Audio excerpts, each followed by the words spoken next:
Salut à tous et bienvenue dans cette 11e semaine. Alors ça y est, j'ai pris 2 décisions pour mon application Rate Others. Ça n'a pas été facile parce que quand on a beaucoup d'idées et qu'on peut pas toutes les mettre en œuvre, forcément, il faut faire des choix. Donc c'est pas évident. Alors, je sais que ça n'a rien à faire là, mais j'ai mon chat qui en fait des siennes. Voilà, il vient de monter. Attends, je vais le décrocher. Voilà, on va le débloquer. Voilà, petit chat. Je sais pas si ça vous fait rire ou quoi. Je viens de faire ma séance de sport là juste avant de démarrer la vidéo. Et à la base, je voulais faire la vidéo pendant la séance de sport, mais j'avais oublié mon trépied, donc du coup, là, je suis obligé de prendre le téléphone dans la main. Bref, comme je vous ai dit, j'ai pris 2 décisions, donc je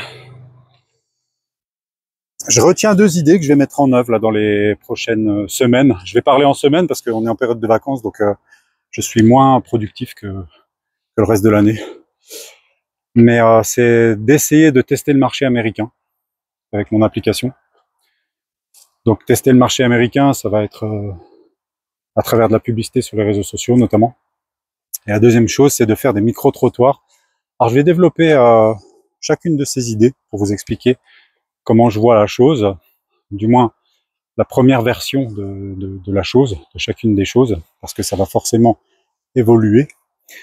Alors tester le marché américain, pourquoi? Parce que c'est relativement simple à faire, avec un petit budget. Bien évidemment, j'ai pas un gros budget, c'est des petits budgets. C'est mon argent personnel, une fois de plus, tout ce que je vais investir là dans les prochaines semaines. Eh bien, avec les réseaux sociaux, aujourd'hui, on peut cibler en publicité payante un certain profil, un certain avatar, on appelle ça l'avatar client type. Moi, j'estime que mon avatar client type, c'est quelqu'un de plutôt jeune, plutôt branché, plutôt connecté, réseaux sociaux. Après, peut-être que je me trompe, mais c'est plutôt cette cible-là que je vais tester. Et puis aux États-Unis, pourquoi? Parce que je me dis que la mentalité américaine et la mentalité française, c'est deux choses complètement différentes. Et je pense que ça peut valoir le coup, justement, de tester les États-Unis pour voir comment les gens réagissent. Alors ensuite, qu'est-ce que je vais faire comme publicité? Quel réseau je vais cibler? Je pense que je vais faire du Facebook Ads, du TikTok Ads et pourquoi pas du Snapchat Ads. Alors peut-être que dans un premier temps, je vais viser que Facebook. Je sais que la population est un peu moins jeune sur Facebook, mais quand même, je vais tester. On va voir. Il faut faire des choix. De toute façon, ça c'est le problème de tous entrepreneurs, c'est que choisir, c'est renoncer. Et je vais être obligé de renoncer, voilà, puisque le budget est forcément limité. Et quand le budget est limité, le choisir, l'expression choisir, c'est renoncer, prend tout son sens, encore plus. Donc voilà. Donc on va tester ces plateformes. Ensuite, il va falloir réfléchir au contenu. Qu'est-ce que je vais faire pour faire connaître mon application Rate Others sur le marché américain. Alors, je pense que je vais faire 1 ou 2 versions de publicité qui vont présenter l'appli tout simplement. Truc hyper bateau, fonctionnalité de l'appli, le concept, etc. Mais quelque chose de rapide, hein, quelque chose de 20-30 secondes maximum. On est dans quelque chose de classique. Et je pense aussi tester quelque chose de plus original, c'est-à-dire d'apparaître moi, en tant que Français, entrepreneur, facecam, et expliquer tout simplement le projet. Et en expliquant à l'audience que je teste l'application sur le marché américain et en leur demandant de s'inscrire et de se connecter, de me faire des retours. Ça me paraît original, ça peut être bien le petit Français qui débarque avec son appli qui vient de nulle part, avec son accent de merde en anglais. Alors faut assumer, effectivement, faire ce genre de pub, ça me fait me poser des questions sur moi-même, sur ma légitimité, etc., etc. Toujours pareil, hein, syndrome de l'imposteur à fond.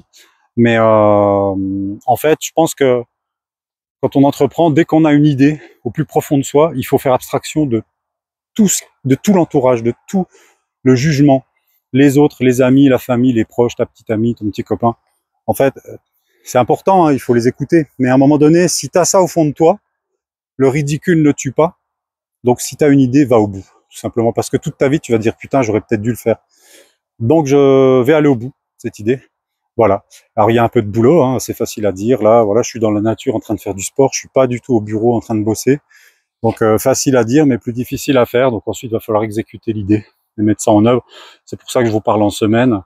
En plus, je vais prendre un peu de vacances, donc ça va retarder d'autant plus. Même si Ça faisait un mois que je faisais plus grand chose, hein, je vous l'accorde. Mais même si je fais plus grand chose en termes de production sur l'ordinateur, là, ça travaille tout le temps. Voilà, ça fait partie aussi de l'entrepreneuriat. C'est pas le cas d'un salarié quand il rentre chez lui, pour la grande majorité en tout cas.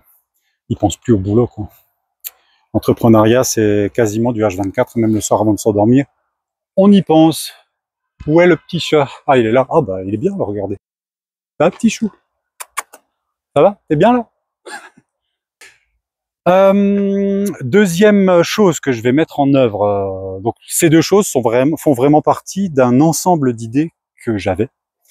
Mais comme on peut pas tout mettre en œuvre, faut faire des choix, comme je l'ai dit. Donc, le deuxième choix, c'est micro-trottoir. Alors, à la base, je voulais m'inspirer de choses qu'on voyait sur les réseaux sociaux, que j'ai déjà vues. Il s'agissait de vidéos où les jeunes, entre eux, beaucoup des jeunes, hein, s'interviewaient sur leur physique. Il y a quelques influenceurs qui l'ont fait, ils allaient dans la rue et demandaient à des jeunes: que penses-tu de ce mec-là, que penses-tu de cette nana-là, si tu devais lui mettre une note sur 10, quelle note tu lui mettrais?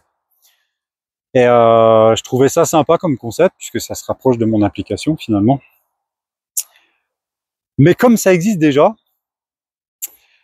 je me suis dit, si je faisais quelque chose qui existe pas? Et comme je veux faire connaître mon application à travers ce concept-là, à travers ce format-là de micro-trottoir, je me suis dit, qui de mieux placé que moi pour me faire juger physiquement? J'ai eu cette idée, je sais pas comment elle est venue, mais elle est venue soudainement. Et donc, le principe, c'est ce que je vais faire. Alors, ça, c'est pareil, il faut sortir de sa zone de confort, mais de fou, là, clairement. Je vais aller dans la rue, dans des villes, dans des villages. Je vais interroger des gens au hasard, des gens qui seront d'accord pour apparaître sur les réseaux sociaux, bien évidemment. Et je vais tout simplement leur demander qu'est-ce qu'ils pensent de moi physiquement et de me donner une note sur 10. Voilà. Alors, je vais y aller parfois bien habillé, parfois je serai moins bien habillé. Moins bien habillé, il n'y a pas de S. Moins bien habillé. Et puis on va voir, ça va être marrant. Et puis je vais changer d'endroit. Alors je peux faire par exemple dans la même ville avec différentes tenues vestimentaires. Finalement, il n'y a pas besoin d'aller partout à travers le monde pour faire ce genre de format. Ne serait-ce que dans ma petite ville, il y a déjà du taf, il y a déjà des choses qui pourraient être intéressantes à faire. Mais ça peut être créé pas mal de contenu et ça pourrait être marrant. Voilà, et une fois de plus, eh bien, c'est flippant parce qu'il faut s'afficher, il faut aller vers les gens, il faut sortir de sa zone de confort. Ah là, c'est sûr que n'est plus derrière son ordinateur, chez soi, dans son salon, à essayer de faire connaître son entreprise. Là, on va au charbon, on se fait mal et on va de l'avant. C'est tout. Et à un moment donné, si on n'est pas prêt à ça, faut laisser tomber, faut pas entreprendre. Si tu entreprends et que t'es pas prêt à aller vers les autres, pas prêt à t'ouvrir, pas prêt à avoir peur, à vaincre ta timidité, à vaincre le jugement, etc., etc., c'est mort. Ton entreprise, elle va rester petite. Voilà. Si tu veux grossir à un moment donné, il faut passer par au-dessus de tout ça. Après, c'est mon point de vue. Je sais pas, peut-être je me trompe, peut-être pas. Mais ça peut être sympa, ça peut être fun. Alors encore une fois, beaucoup de taf parce que micro-trottoir, j'ai jamais fait ça. Est-ce que je fais en mode à l'arrache, un peu comme là? Est-ce que je fais quelque chose d'un peu plus pro? C'est toutes des questions là que j'ai qui me passent à travers la tête. Et en même temps, il y a le budget pro plus cher, puisqu'il faut embaucher quelqu'un pour m'aider à tourner, embaucher ou recruter ou demander un coup de main à un pote, j'en sais rien.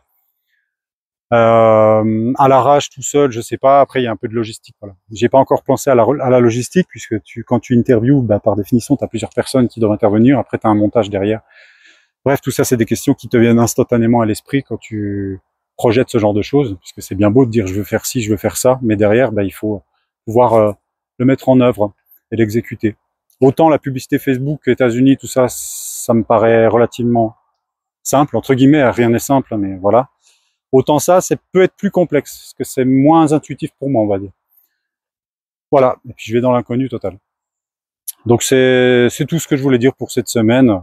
Je vais pas tout raconter, je vais pas saouler, puis il faut en garder pour les prochaines semaines aussi. Hein. Voilà.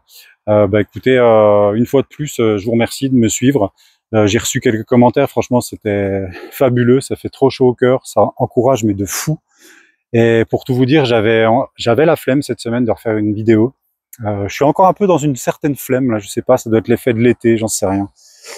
Et quand je relis les commentaires que j'ai eus, je me dis c'est pas possible, je n'ai pas le droit d'avoir la flemme. Je suis obligé d'avancer. Voilà. Donc on a rangé la flemme et puis on exécute tout simplement. N'hésitez pas à installer l'application si vous connaissez pas, rateothers.com. Donc pour ceux qui découvrent et qui sont allés jusqu'au bout de cette vidéo, je vous rappelle que c'est un produit minimum viable, c'est un MVP aujourd'hui, donc c'est une application très basique qui est basée sur mon idée de départ, mais qui bien évidemment va évoluer. Hein. Aujourd'hui, il y a eu quelques, pas milliers, un peu plus quand même, 15-20 000 euros d'investis dans l'application. Ce qui est que dalle hein, pour quand on a une ambition mondiale, c'est rien du tout. Pour certains, ça peut paraître déjà beaucoup, mais c'est vrai que même si, vu que c'est investi de ma poche, ça reste beaucoup. Mais pour une appli, c'est peu et donc faut être indulgent, voilà. Mais par contre, n'hésitez pas à critiquer, critique constructive, je suis tout à fait preneur. Voilà, je vous dis à très vite et puis je vous souhaite une excellente journée. Et pour ceux qui sont en vacances, eh bien de très bonnes vacances. Bye bye, ciao.